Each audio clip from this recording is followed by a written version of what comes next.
নমস্কার ভিউয়ার্স, আজকে আমি একটা মাংসের রেসিপি নিয়ে এসেছি তোমাদের সামনে। তো আমি মাংসটা রান্না করার জন্য প্রথমে এখানে মাংসগুলো ধুয়ে নিয়েছি। তারপর আলু কেটে রেখেছি 4 টুকরো, আর জিরেটা আমি পাটায় রেখেছি, বেটে নেব তাই।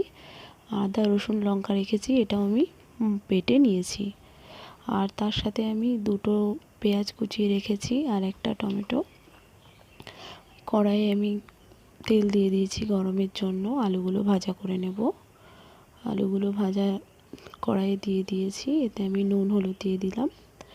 ভালো করে লাল লাল করে আমি ভেজে নেব। ভাজা হয়ে গেলে নামিয়ে দেব। আমি নামিয়ে রেখেছি। তো আমি এই তেলেই আমি মাংসটা করব, তাই দারচিনি ফোড়ন দিয়ে আমি এতে পেঁয়াজগুলো ভাজা করে নেব। পেঁয়াজ দিলাম, তার সাথে আমি টমেটো কুচিটাও দিয়ে দেব। টমেটোগুলো আমি দিয়ে দিলাম। এবার আমি ভালো করে ভাজা করে নেব। তো এর মধ্যে একটু নুন দিয়ে দিলাম আমি। তারপরে মশলাগুলো দিয়ে দিলাম। মশলাটা এবার ভালো করে কষাতে হবে। তো এতে আমি নুন হলুদটা দিয়ে দিলাম কষানোর জন্য। দেখো, খুব ভালো করে না কষালে কাঁচা গন্ধ বেরোবে। মশলাটা কষানো হয়ে গেছে, তাই আমি মাংসগুলো দিয়ে দিচ্ছি। মাংসটা আমি ভালো করে কষিয়ে নেব। যখন তেল ছেড়ে যাবে তখনই জলটা দেব। তো এরকম রেসিপি পাওয়ার জন্য তোমরা প্লিজ আমার চ্যানেলটিকে সাবস্ক্রাইব করো।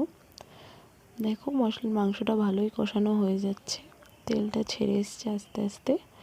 তো আমি এতে জল দিয়ে দেব। মাংসটা দেখো লাল লাল করে কষিয়েছি আমি। মাংসটা কষানো হয়ে গেলে এতে আমি জল দিয়ে ঢাকা দিয়ে দেব।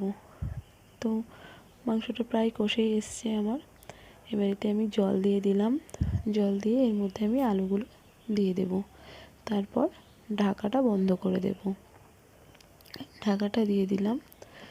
ঢাকা খুলে আমি তোমাদেরকে দেখাবো কেমন হয়েছে রান্নাটা। দেখো, ঢাকাটা খুলছি, তরকারিটা ফুটে এসেছে। তাই আমি এতে গরম মশলা আর একটুখানি চিনি দিয়ে দিলাম। চিনিটা দিয়ে আমি আবার একটু স্ট্যান্ডিং টাইমে রাখবো। তারপরে ঢাকা খুলে তোমাদেরকে আমি দেখাচ্ছি কেমন হয়েছে আজকে আমাদের মাংসের ঝোল।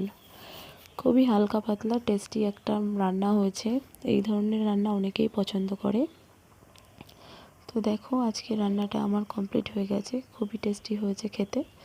প্লিজ তোমরা সবাই ভিডিওটা দেখো। Thank you.